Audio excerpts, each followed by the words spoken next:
Yes, तो आज उठा अपन न्यू चैप्टर स्टार्ट करेंगे। Alternate current, AC.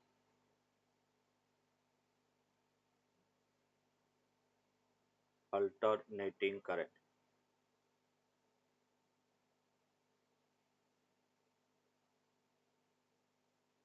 AC generator वो अपने देख लिया था।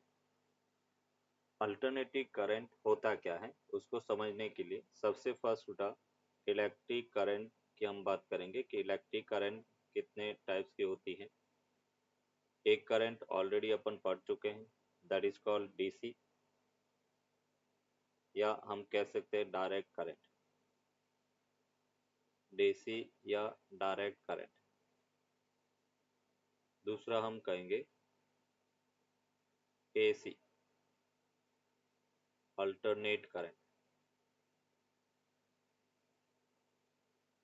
अल्टरनेट करंट फर्स्ट डीसी है और सेकंड एसी। डीसी किसे कहेंगे? जो कांस्टेंट करंट है, टाइम वेरिंग करंट तो है, बट अपन कह रहे कि पीरियडिकली अपना नेचर चेंज नहीं करती है, उसको अपन डीसी करंट कहेंगे। जैसे यहाँ पे हम ये कह सकते हैं कि टाइम के साथ में अगर इसका ग्राफ प्लॉट करें, ये अपन कह रहे कि इस टाइप से कांस्टेंट करंट है तो वो डीसी करंट होगा। या हम कह रहे हैं कि टाइम वेरिंग तो है बट अपना नेचर पॉजिटिव नेगेटिव इस टाइप से चेंज नहीं करती है, तो ये भी ए पार्ट ऑफ डीसी करंट है। एसी करंट किसे कहेंगे? जो अपना नेचर टाइम के साथ में चेंज करती रहती है, मतलब पॉजिटिव टू नेगेटिव एक फिक्स टाइम पीरियड के साथ में। ये जैसे अपन कह रहे आई टी, इसका ग्राफ अपन देखें तो इस टाइप से अपने नेचर है वो पीरियडिकली चेंज करती रहती है, प्लस माइनस। या अपन कह सकते हैं ये ट्रायंगुलर वेव है, ये भी एसी करंट है। ये जैसे प्लस हो गया, ये माइनस, ये प्लस, ये माइनस, इसको अपन साइनोसोडल वेव कहेंगे जो एसी नेचर रखती है। साइनोसोडल, ये साइनोसोडल है। फिर दूसरा हम कह रहे कि ट्रायंगुलर वेव है। ट्रायंगुलर वेव क्या हम ये कह सकते हैं शॉ टूथ वेव।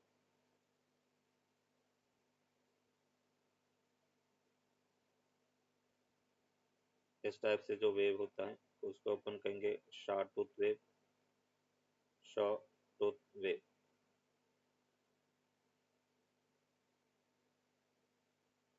तो ये एसी नेचर है, मतलब अपन एसी को अगर डिफाइन करें तो हम ये कह सकते हैं the current which changes it's nature periodically with time. Nature change करने का मतलब पॉजिटिव से नेगेटिव, नेगेटिव से पॉजिटिव, इस टाइप से।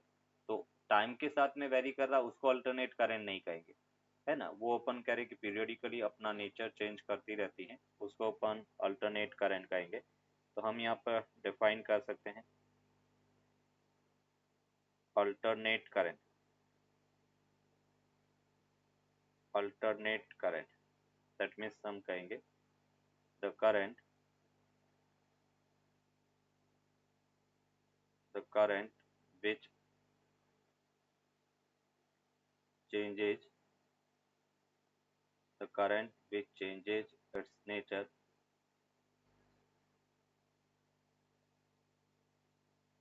periodically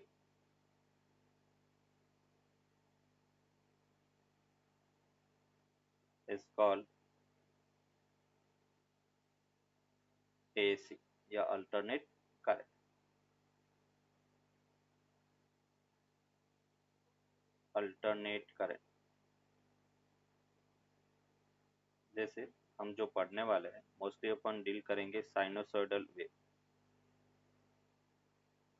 sinusoidal wave, sinusoidal wave. Second अपन बात करेंगे ट्रायंगुलर वेव। ट्रायंगुलर वेव या हम कह सकते हैं शॉर्ट टूथ वेव।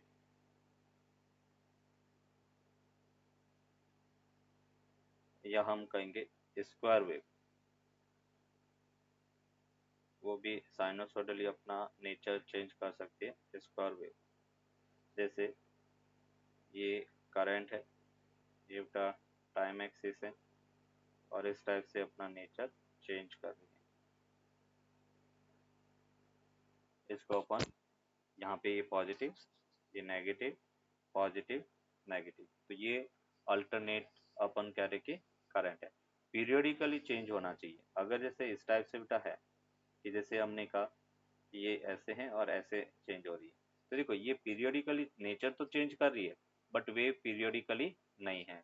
एक फिक्स टाइम इंटरवल के बाद में पॉजिटिव नेगेटिव कन्वर्ट नहीं हो रही है, तो इसको अपन अल्टरनेट करंट नहीं कहेंगे। अल्टरनेट करंट के अंदर हम कह रहे कि नेचर वो वेव अपना पीरियोडिकली चेंज करना चाहिए। Property for time interval, for time interval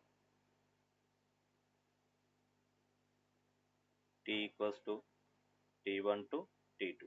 तो यहाँ से बेटा जनरल फॉर्मूला आपने देखा था कि average value of F of T, उसको अपन लिखेंगे 1 upon T2 minus T1 integration T1 to T2 F of T D T के इक्वल होगा। ये अपन कह रहे कि एवरेज फाइंड करने का जनरल फॉर्मूला है। Average of F of T equals to 1/T2 minus T1 integration T1 to T2 F of T D T के इक्वल होगा। ये एवरेज वैल्यू ऑफ कोई भी फंक्शन है, जनरल कोई फंक्शन दिया हुआ है तो उसका एवरेज वैल्यू कुछ इस टाइप से अपन फाइंड कर सकते हैं। अभी अपन यहाँ पे बात करते हैं कि एवरेज वैल्यू ऑफ एसी होता क्या, कैसे अपन उसको डिफाइन कर सकते हैं। तो यहाँ पे अपन कह रहे हैं जैसे एवरेज वैल्यू ऑफ एसी, उसको फाइंड करने का रीजन क्या है या वो करंट किसके इक्वल होगा, तो उसको अपन अलग से यहाँ पे डिफाइन करते हैं। Average value of AC,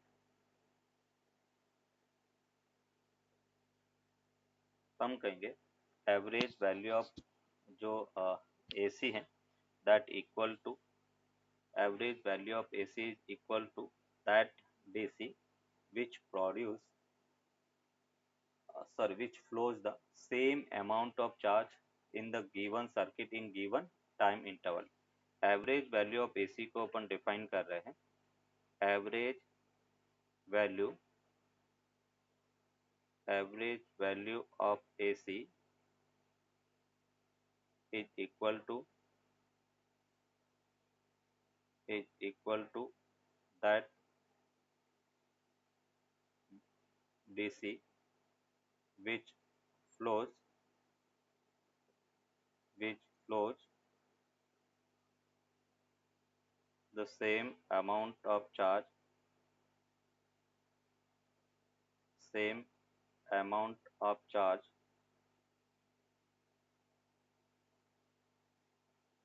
in the given circuit, in the given circuit in given time interval,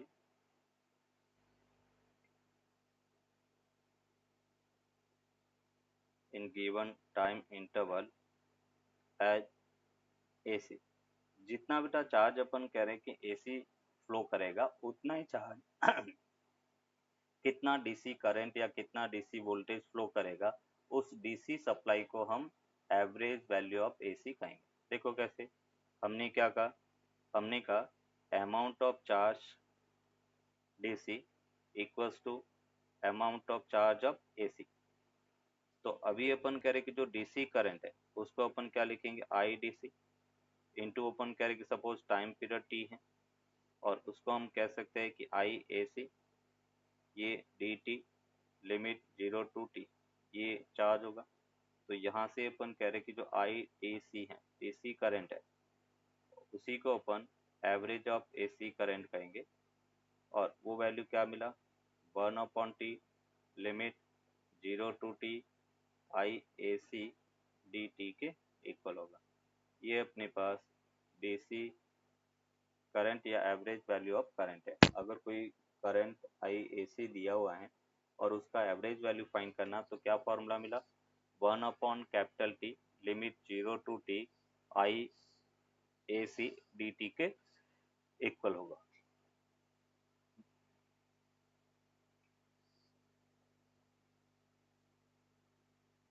जैसे बेटा आपने कहा था कि एसी करंट, जब हमने एसी जनरेटर देखा था तो वो किसके फॉर्मेट में था, आई नॉट साइन ओमेगा टी बेटा, इस फॉर्मेट में था। तो यहाँ पे अपन कह रहे कि इसका एवरेज वैल्यू अपन देखे एसी का, तो हम लिख सकते हैं integration 1/T limit 0 to T I naught sine omega T D T. ये बेटा अपन करें कि इसका एवरेज फॉर्मूला है। अगर अपने को वोल्टेज का, जैसे एसी वोल्टेज है वो अपने पास है B naught sine omega T, या इसको ईएमएफ ई के टर्म्स में भी लिख सकते हैं। तो AC voltage E A C equals to E naught sine omega T. इसका अगर एवरेज वैल्यू फाइंड करना है तो एवरेज वैल्यू होगा 1/T limit 0 to T E naught sine omega T के इक्वल होगा। ये इसका एवरेज वैल्यू होगा वोल्टेज का और ये करंट का। अभी जैसे अपने को पूछा जाएगा एक एग्जांपल कि find the average value, find the average value, find the average value of current I equals to I naught sine omega T for full time period, full time period, एक टाइम पीरियड के लिए अपन करें कि इसकी average value find करना है। तो formula क्या है एवरेज के लिए, यहाँ पे average of I equals to 1/T limit 0 to T I naught sine omega T D T. और इसका एवरेज अपन फाइंड करेंगे, I naught upon T constant बाहर ले लिया, साइन ओमेगा टी का minus cos omega T upon omega limit 0 to T। Means यहाँ से हमें मिला I naught upon T omega minus cos omega को हम लिख सकते हैं, कॉस ओमेगा को हमने लिखा 2π/T into T minus of minus cos 0, T से टी कैंसिल आउट हो गया। मीन्स ये हमें मिला I naught upon T omega minus ये 1 हो गया माइनस ऑफ -1। तो फाइनली क्या मिला बेटा 0। फुल टाइम इंटरवल के लिए एवरेज वैल्यू ऑफ एसी और वोल्टेज और करंट दोनों की वैल्यू 0 होगा फुल टाइम इंटरवल के लिए।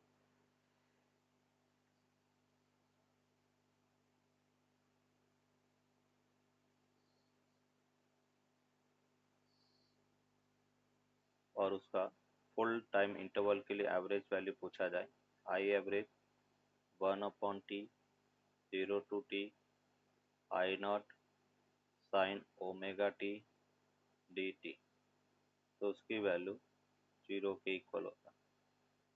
फिर सेकेंड अगर अपन बात करें E equals to E naught sine omega T, और उसका अगर एवरेज पूछा जाए तो हम लिख सकते हैं 1/T limit 0 to T E naught sine omega T D T, तब भी इसकी वैल्यू क्या होगा 0।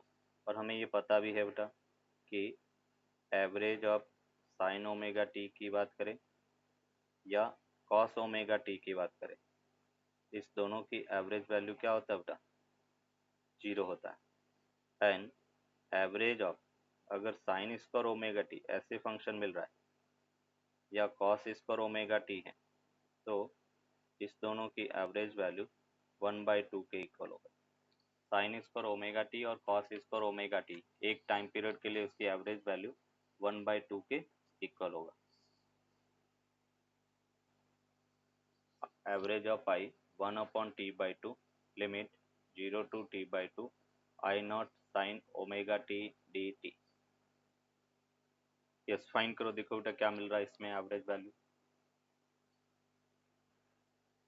आई इक्वल्स टू, ये हमने लिखा 2/t आई नॉट, कांस्टेंट बाहर ले लिया, साइन ओमेगा टी का minus cos omega T upon बटा ओमेगा, लिमिट 0 to t/2। ये हमने लिखा 2 I naught upon T omega minus cos omega को हम लिख सकते हैं 2 पाई/t upper limit t/2 minus of minus cos 0, 2 से 2 कैंसिल आउट, t से t कैंसिल आउट, मीन्स ये हमें मिला 2 I naught upon T omega, omega को हम लिखेंगे 2 पाई/t और यहाँ पे माइनस ऑफ -1 माइनस ऑफ -1, 2 से 2 कैंसिल आउट, t से t cancel out, means finally अपने को मिला 2 आई नॉट अपॉन 5। ये अपन कह रहे कि एवरेज वैल्यू है और उसको जब अपन सॉल्व करेंगे तो ये अपने को मिलता 0.637 I naught, that is the rectified value of current भी अपन कह सकते हैं, हाफ वेव रेक्टिफायर वैल्यू था। तो 2 So could I you not explain upon 5, again? ये अपन कह रहे कि इसका एवरेज वैल्यू होगा 2 ई नॉट अपॉन पाई के इक्वल होगा, और उसको हम लिख सकते हैं 0.637 ई नॉट। ये average value of EMF for half interval है।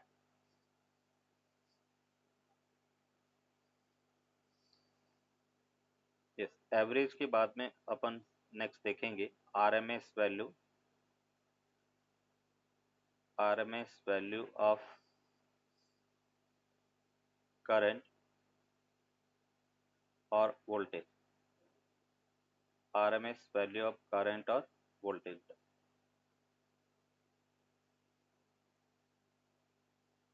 आरएमएस वैल्यू ऑफ करंट और वोल्टेज, ये अपन देख रहे हैं आरएमएस वैल्यू ऑफ करंट और वोल्टेज। तो यहाँ पे हम देखेंगे, पहले तो इसको अपन आरएमएस डिफाइन कैसे करते हैं, इसको डिफाइन करने की ज़रूरत कैसे पड़ी। तो यहाँ पे हम कह सकते हैं कि जैसे एसी करंट, डीसी करंट और डीसी जो वोल्टेज होता है उसको अपन डीसी अमीटर से मेजर कर सकते हैं, डीसी अमीटर और वोल्ट मीटर, जबकि एसी करंट और वोल्टेज है उसको अपन डीसी अमीटर और वोल्टेज से मेजर नहीं कर सकते हैं, उनके लिए एसी अमीटर और वोल्ट मीटर की रिक्वायरमेंट होती है, और वो अपन कह रहे हैं Joule's law of heating effect पे वर्क करते हैं। मतलब यहाँ पे अपन कह रहे हैं to measure AC current and voltage, we use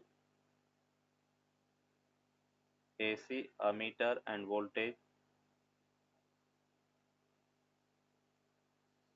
ammeter and voltage sorry, AC ammeter and voltmeter, AC ammeter and voltmeter, which works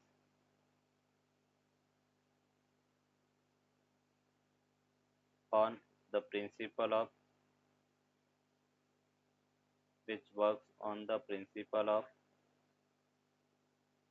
Joule's law of heating effect, Joule's law of heating effect, Joule's law of heating effect के principle पे work करता है। To measure AC current and voltage, we use AC ammeter and voltmeter, which works on the principle of Joule's law of heating effect। अभी अपन कह रहे हैं Joule's law of heating effect पे work करते हैं, कैसे बेटा? तो बेसिकली जो AC एमीटर और वोल्टमीटर है, AC ammeter and voltmeter,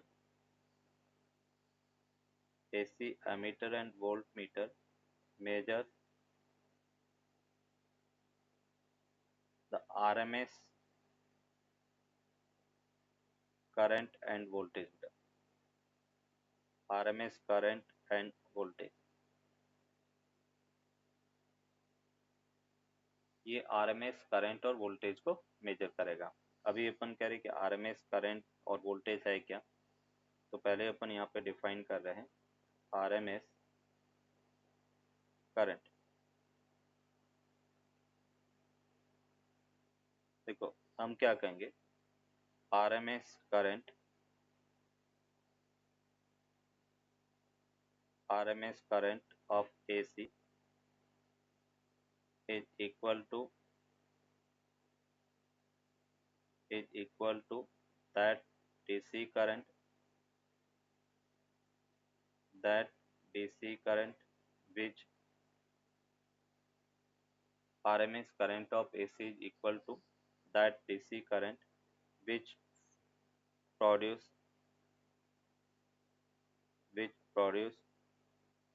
the same amount of heat, which produce the same amount of heat in the given circuit,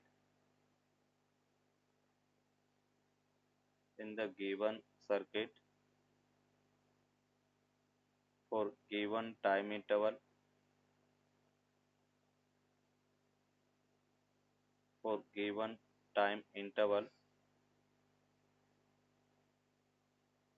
as AC।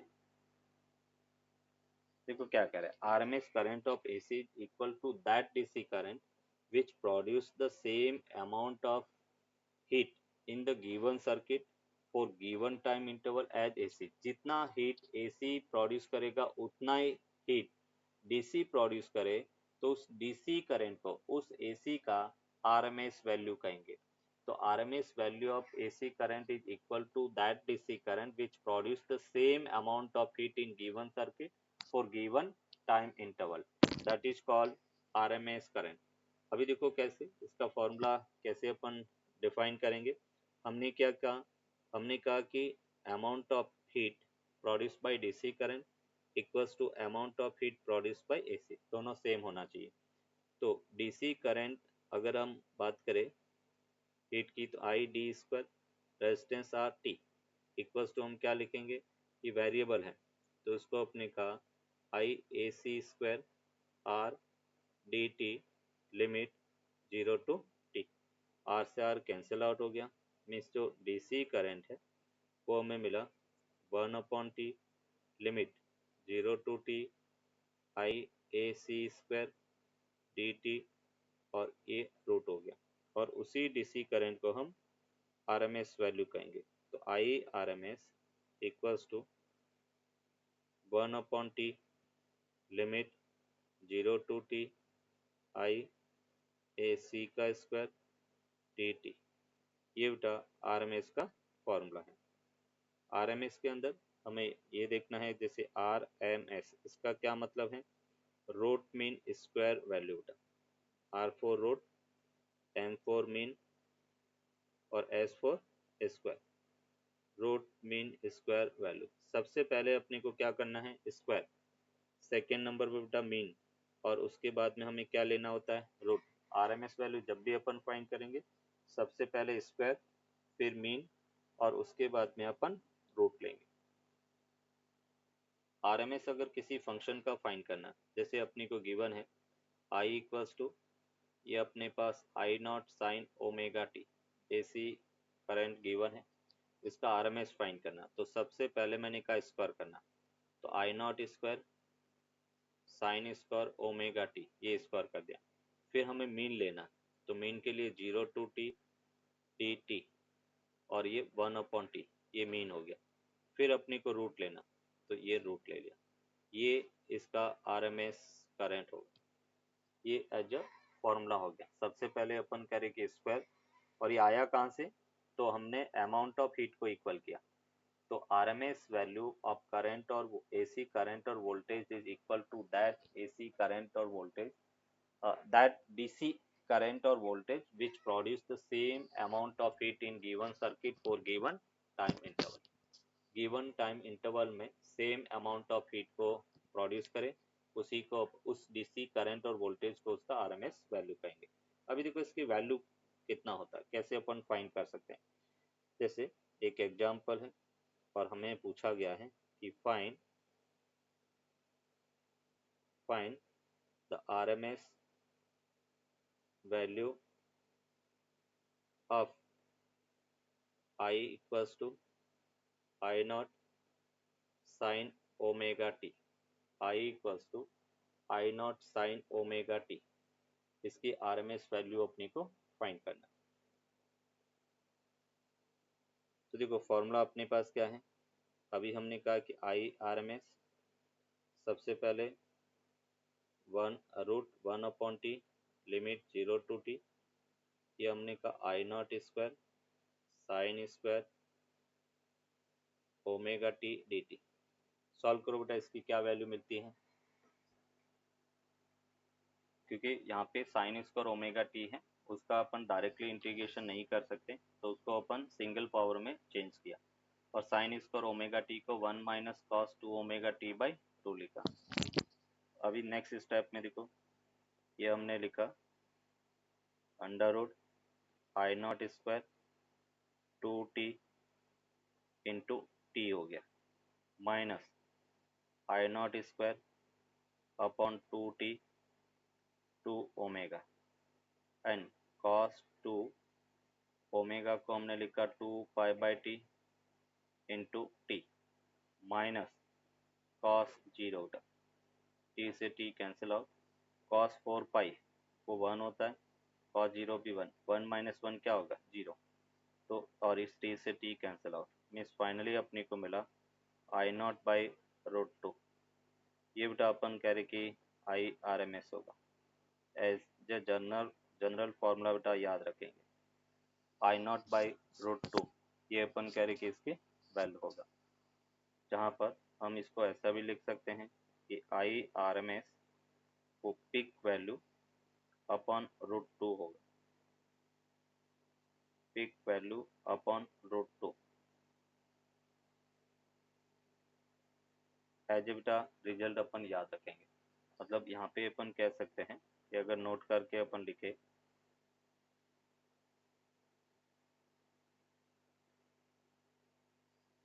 अगर अपने को first point I R M S जैसे I equals to I naught sine omega T है और उसका I R M S find करना है, तो R M S value I naught by √2 के इक्वल होगा। अगर current I equals to I naught cos omega T है तो उसकी भी R M S value I naught by √2 के इक्वल होगा। थर्ड, अगर अपन कह रहे हैं कि आई इक्वल्स सॉरी वोल्टेज अपने को दिया हुआ है E equals to E naught sine omega T और उसका अगर आर एम एस वैल्यू अपने को पूछा जाए तो ई नॉट बाई √2 के इक्वल होगा। और फोर्थ, अगर अपने पास E equals to E naught cos omega T ये गिवन है, इसके भी R M S value E naught upon √2 के इक्वल होगा, ये इसकी आर एम एस वैल्यू है। और फिफ्थ पॉइंट अपन कहेंगे कि जब भी हमें रीडिंग दिया होता है तो वो आर एम एस वैल्यू ही होगा। मतलब हम ये कह सकते हैं कि AC ammeter and volt meter AC ammeter and voltmeter always measure RMS value. Always measures RMS value. हमेशा अपन कह रहे कि RMS वैल्यू को मेजर करेगा।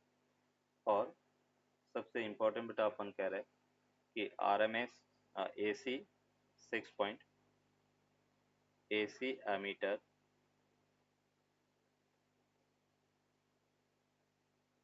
और AC voltmeter AC ammeter and AC voltmeter is also called hot wire instrument. Hot wire instrument. Hot wire instrument, क्योंकि हमने पहले भी कहा है कि joules law of heating effect पे वर्क करता है, और joules law of heating effect में हम ये कह सकते हैं कि इसको अपन हॉट वायर इंस्ट्रूमेंट भी कह सकते हैं। फिर अपन कह रहे हैं कि using AC ammeter and volt meter, using या AC ammeter and volt meter also can measure DC, but DC ammeter और डीसी वोल्ट मीटर एसी को मेजर नहीं कर सकते। Using AC ammeter, using AC ammeter and voltmeter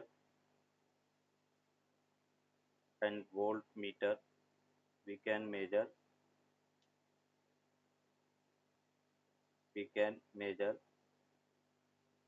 the AC ammeter and voltmeter, sorry, we can measure the DC current and voltage also,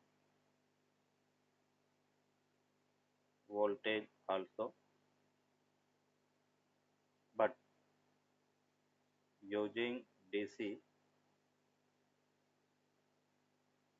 ammeter and voltmeter we can't measure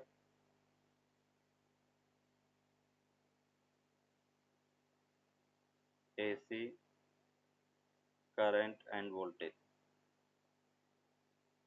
AC current and voltage, क्योंकि अगर हम AC current और voltage को major करेंगे तो वो अपने को एक कांस्टेंट वैल्यू, मतलब जीरो वैल्यू देगा, क्योंकि आरएमएस वैल्यू अगर अपन देखें जितना पॉजिटिव उतना अपन कह रहे कि नेगेटिव, तो अपने को जीरो वैल्यू देगा।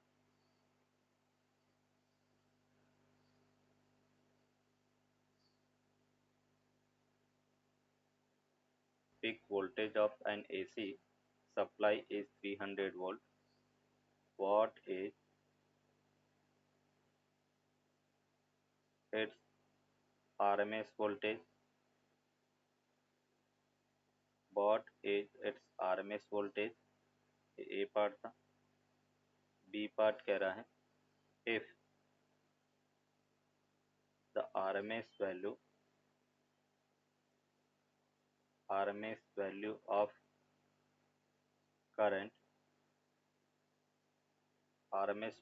current in an AC circuit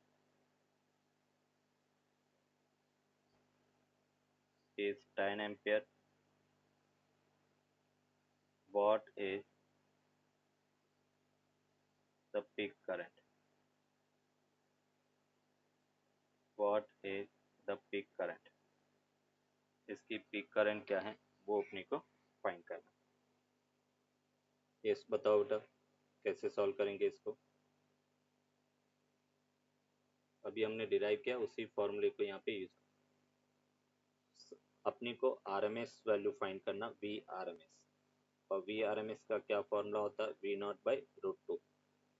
we naught की वैल्यू उठा 300 और ये अपने रूट टू लिखा, और इसको जब अपन सॉल्व करेंगे, देखो कैसे, मैं क्या करता हूँ, रूट टू से मल्टीप्लाई एंड रूट टू से डिवाइड कर दिया, तो यहाँ से अपने को मिला 150, रूट टू की value 1.4 and that will B 212.13 volt, ये बेटा इसका वैल्यू होगा। फिर सेकंड कह रहा है RMS value of the current in AC circuit is, means I RMS अपने को given, So 14.14. 14.14, are I RMS बेटा 10 के इक्वल है, और आई आरएमएस होता है 10 by I naught by root two, तो यहाँ से अपने लिखा I naught equals to 10, root two की value 1.414 and that will be 14.14 ampere, इसका value.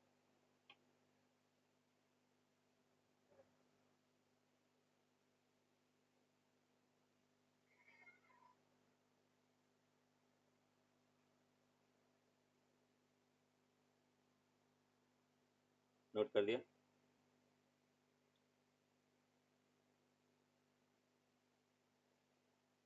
Domestic appliance draws 2.5 ampere. जो गिवन डाटा होता है वो सभी आरएमएस होता है, तो आई आरएमएस 2.5 एम्पियर है। वी आरएमएस वो 220 वोल्ट के इक्वल है, और फ्रीक्वेंसी हमें गिवन है 60 हर्ट्ज।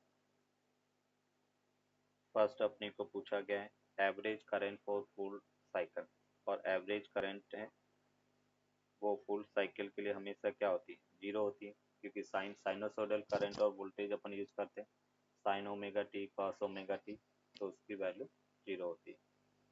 बी कह रहा है average of the square of the current, तो यहाँ पे अपने को पूछा गया है आई स्क्वायर ऑफ करंट, तो ये बेसिकली करंट होता है वो आई आर एम एस का स्क्वायर, मतलब आई आर एम एस होता है, और उसका स्क्वायर उसका एवरेज पूछा गया, तो वो वैल्यू कितना होगा, तो हम ये कह सकते हैं okay I R M S का स्क्वायर अपने को फाइंड करना है, तो उसकी वैल्यू अपने को मिलेगा 2.5 बटा आई आर एम एस कितना 2.5, और उसका स्क्वायर कर लो, and that will be 6.25 ampere का, उसकी वैल्यू 6.25 एम्पेयर के इक्वल हो। सी अपने को कह रहा है कि द करंट एम्पलीट्यूड मतलब आई नॉट फाइंड करना है, तो I R M S equals to I naught by root two के इक्वल होता है, मीन्स यहाँ से I naught equals to I R M S into root two के इक्वल होगा। आई आर एम एस कितना 2.5, और रूट टू को अपन लिख सकते हैं 1.414, और उसकी वैल्यू अपने को मिलेगा 3.536 एम्पियर, ये इसका पिक करंट होगा।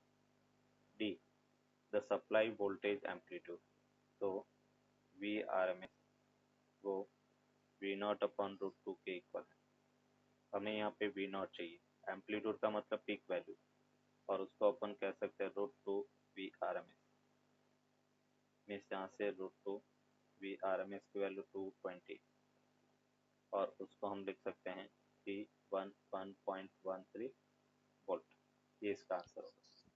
हमें आर एम एस सबसे पहला काम क्या करना होता है बेटा, स्क्वायर वैल्यू, तो मैं इसको ये कह सकता हूँ कि आई सबसे फर्स्ट अपने स्क्वायर किया, तो 3 आई आर एम एस ये अपने को फाइंड करना, सबसे पहले square 3 cos omega T plus 4 sin omega T, इसका स्क्वायर कर दिया,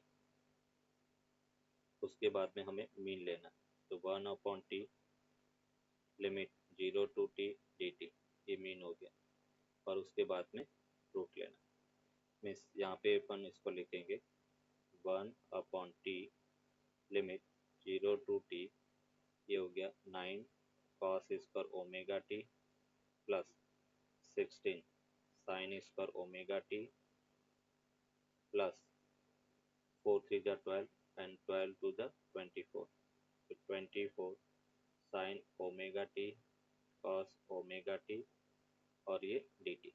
अभी यहाँ पे बेटा ध्यान रखना कैसे अपन उसको थोड़ा मैनिपुलेट करेंगे, तो यहाँ पे बेटा आपने लिखा 1/t, और ये 9/t हो गया, एवरेज ऑफ, इसको हम लिख रहे हैं 9 into average of cos square omega T plus 16 average of sin square omega T plus 12 average of sin 2 omega T. अभी देखो हमें पता है बेटा कि cos स्क्वायर ओमेगा टी और sin स्क्वायर ओमेगा टी, उसकी वैल्यू क्या होता है बेटा 1/2, एंड sin 2 ओमेगा टी उसकी वैल्यू क्या होता है बेटा 0, तो हम डायरेक्टली अभी लिमिट पुट नहीं करेंगे, डायरेक्टली अपन ये फॉर्मूला यूज करेंगे कि cos स्क्वायर ओमेगा टी और साइन एस पर ओमेगा टी उसकी वैल्यू 1/2 और साइन 2 ओमेगा टी की वैल्यू 0 होता है। मीन्स यहाँ पे अपन कह सकते हैं कि ये जैसे 9 हो गया, इसका एवरेज बेटा 1/2 हो गया, प्लस 16 हो गया, एवरेज 1/2 और प्लस 0 हो गया। मीन्स यहाँ से अपने को मिला 25/2 और हम लिख सकते हैं 5/√2 एम्पियर। ये इसका आर एम एस वैल्यू होगा, ये इसका आंसर।